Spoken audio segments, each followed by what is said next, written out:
The more you open up about your pain, the greater the likelihood that others might seek to inflict harm upon you.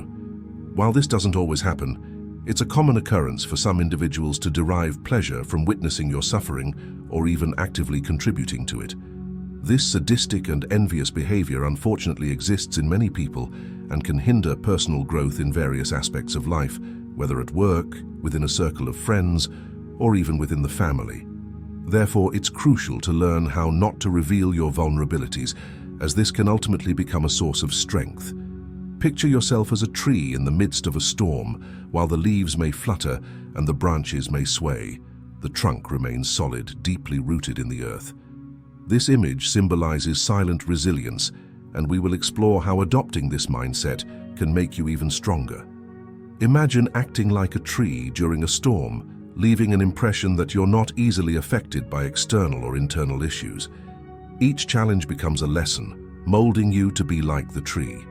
By behaving as if nothing bothers you, you're not denying the existence of the storm. Rather, you're choosing not to let the rain soak you or the wind knock you down. This approach helps you become the master of your own fate, firm, strong, and serene in the midst of chaos. This video will delve into 18 Stoic principles of Epicurus, a renowned philosopher.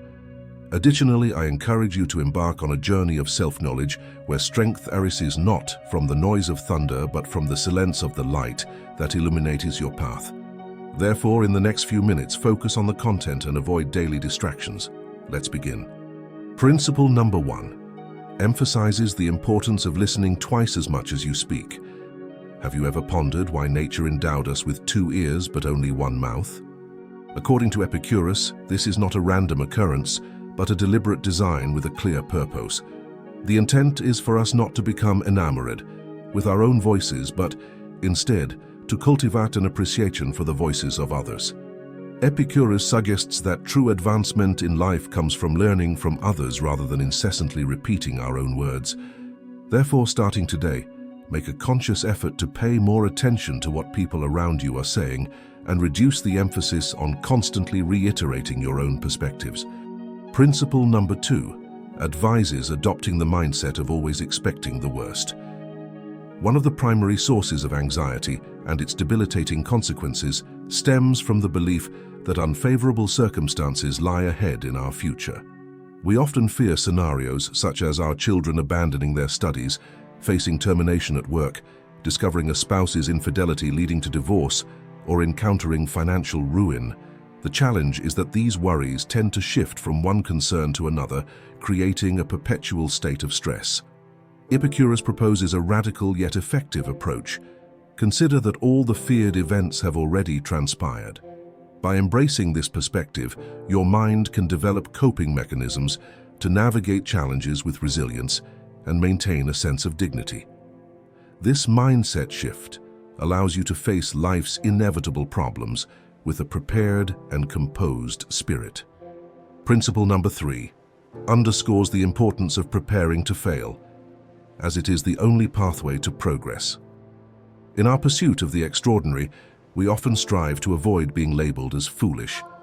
However, Epicurus presents a different perspective on this matter. According to his philosophy, being considered a fool can be one of the most beneficial experiences.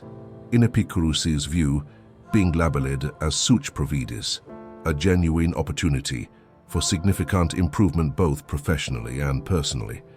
This Stoic philosopher reminds us that success is not the outcome of a spontaneous reaction, but rather the result of a prolonged journey marked by trial and error. It is through these errors that we have the chance to refine and enhance the qualities that separate us from excellence. Therefore, embracing failures becomes a crucial part of the process toward improvement and ultimate success. Principle number 4 advises being aware of the dangers of fortune. The wealth we strive for often carries a burden from which few can fully extricate themselves. It's not just about the potential opportunists who may surface, pretending friendship to benefit from our prosperity. Money possesses the transformative power to impact individuals, and regrettably, not always for the better. Once we attain this coveted resource, we gain something previously unfamiliar, And it is at this juncture that our character may begin to undergo a subtle poisoning. The possession of wealth can lead to a loss of moral values, marking a critical moment where the spirit is vulnerable to corruption. Epicurus cautions against underestimating the potential pitfalls associated with the pursuit and possession of fortune. Principle number 5 advises against clinging to a single hope. Fortunately, as beings, we are naturally inclined towards diversity. There is no rational justification for placing all our hopes in a solitary dream, as the consequences of failure in that one pursuit could be devastating. Therefore, Epicurus encourages us to explore and pursue multiple dreams. This diversification of aspirations not only mitigates the impact of potential failures, but also significantly enhances our chances of achieving success across various endeavors. Principle number 6 urges us to always remember that death awaits us at the end of the road. This advice is not intended to promote pessimism, but rather to instill awareness that death is the ultimate destination for all our actions and efforts. With this realization, we may begin to assess the value of investing, for example, 2 decades of our limited life in saving to purchase a house that, no matter how burdensome, we cannot take with us beyond this life. Contemplating death prompts us to reconsider our priorities. Imagine carrying a small notebook with these Stoic principles, much like the objects we consider indispensable for daily life, such as our phone, credit cards, and toothbrush. By internalizing these principles, setbacks cease to be viewed as misfortunes, and life is no longer seen as an infinite stretch of time at our disposal. Instead, we gain a more realistic perspective on our existence, leading to a more purposeful and mindful use of our time in life. Principle number 7 emphasizes that true wealth resides in a contented spirit. Epictetus, guided by Stoicism, had a distinctive concept of happiness, as captured in one of his renowned phrases, "A wise man is one who does not fret over the things he does not have, but rejoices in those he does have." This reflection goes beyond a mere thought. It is practical advice to cease being distressed by the absence of riches not yet part of our lives. Complaining about what we lack detracts from precious moments of happiness. Instead of mourning what is missing, we could be expressing gratitude for everything we have achieved thus far, achievements often greater than our eyes are trained to appreciate. Therefore, according to this principle, a truly rich person is above all a happy person who finds contentment in appreciating and rejoicing in the present, rather than fixating on what is absent. Principle number 8 advocates for incorporating humility into your life. Epicurus underscores the importance of recognizing that if you genuinely want to learn something, it's crucial to approach it with the understanding that there's always more to discover, even in areas where you believe you already possess knowledge. Through this principle, Epicurus encourages us to embrace humility, particularly in the realm of learning. Adopting a stance of humility is essential, as boasting about our existing knowledge can distance us from genuine understanding. Instead, acknowledging our complete ignorance about what we aim to learn allows us to approach new information with the curiosity and open-mindedness of a child, fostering a genuine capacity for wonder and a sincere desire to learn. Principle number 9 asserts that guilt is synonymous with a plague. Epicurus presents the idea that narrow-minded individuals tend to blame others, ordinary people blame themselves, but the wise perceive all guilt as foolishness. This perspective has influenced contemporary therapy, prompting a shift in how guilt is approached as a feeling to be eradicated from our lives. Epicurus suggests that the only way to triumph over guilt is to refuse to engage with it. The ease of blaming either others or ourselves can lead to an effortless but unproductive path. By doing so, we absolve ourselves of the responsibility to correct mistakes. Succumbing to the temptation of guilt is challenging to avoid, and only those with a strong determination to overcome it can navigate a path where they take responsibility for their actions without falling into the trap of guilt. Principle number 10 advises making alliances with winning people. Epicurus provides a thought-provoking analogy. While we promptly distance ourselves from someone sneezing nearby due to the fear of infection, we often neglect to be equally cautious about exposure to one of the most potent contagions we encounter daily. Negative influences. Epictetus imparts valuable advice on surrounding ourselves with individuals who inspire us to give our best. He emphasizes that people's behavior significantly impacts our state of mind. Some individuals drain our energy and disrupt our day, while others leave us filled with joy and vigor. Thus, one of the wisest decisions we can make is to align ourselves with those who bring positive vibes into our lives, bidding farewell to those who have the capacity to make us regret our existence. Principle number 11 underscores the importance of never forgetting that your reactions shape your destiny. Epictetus emphasizes the significance of not taking our reactions lightly, as they unequivocally define our success or failure. According to Epictetus, we may not have control over what happens to us, but we do have control over how we manage it. Misfortune can befall anyone, but what sets individuals apart is their response to it. While some may view a divorce as an entry into a world of depression and victimization, Epictetus sees it as a golden opportunity to embark on the path of self-knowledge. The key takeaway is that your life is not merely defined by what happens to you. Rather, it is profoundly shaped by how you choose to respond to and manage those events.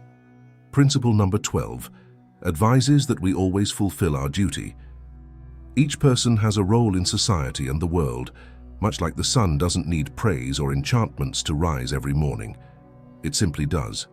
Similarly, as integral parts of nature, it is our responsibility to fulfill our obligations without expecting external rewards.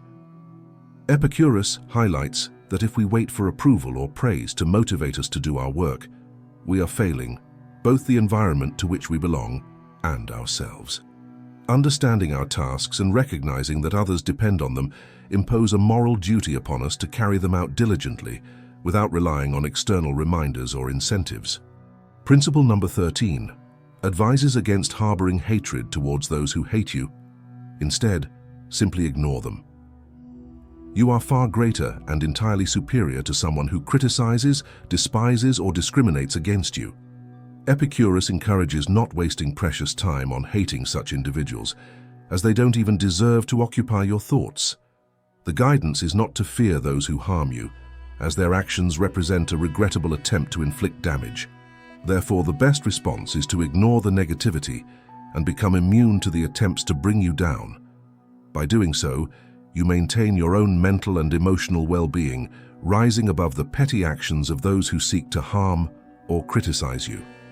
Principle number 14 encourages betting on simplicity.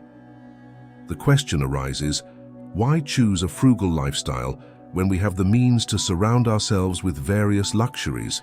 The answer is straightforward and logical. Wealth doesn't sustain itself. It demands commitment and significant daily energy to maintain a system of luxuries and wealth. In contrast, embracing a simple lifestyle relieves use of the pressure to meet deadlines for bills, loans, and credit cards. Simplifying our lives allows us to escape the constant demands of a complex financial system and find a sense of peace and freedom. Principle number 15 underscores that when you allow the comments and attitudes of others to bother you, you are relinquishing control of your life. Anyone capable of making you angry becomes your master, but this power only exists because you permit yourself to be disturbed by them. Epictetus helps us understand that within ourselves there are many keys, some leading to happiness, while others lead directly to emotional ruin. It is precisely this latter key that we hand over to those who provoke our anger. The solution to this challenge, according to Epictetus, is to establish a barrier that shields us from being affected by the attitudes of others.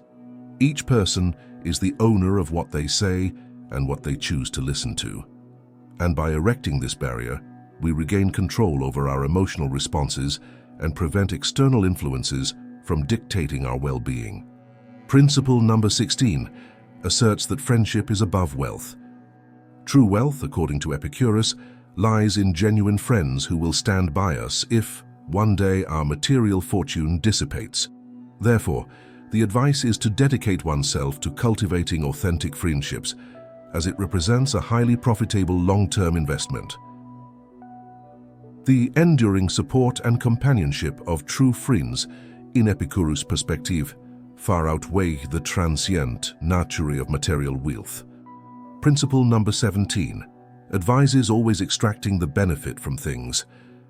According to Epictetus, regardless of what happens, it is up to each individual to decide whether to take advantage of the situation or not. He emphasizes that it is not merely an option to find the good in adversity, rather it is our duty. As long as there is intelligence within you, there exists the ability to discern the advantages that can be derived from any given situation. For instance, consider arriving at work to discover that you will be fired.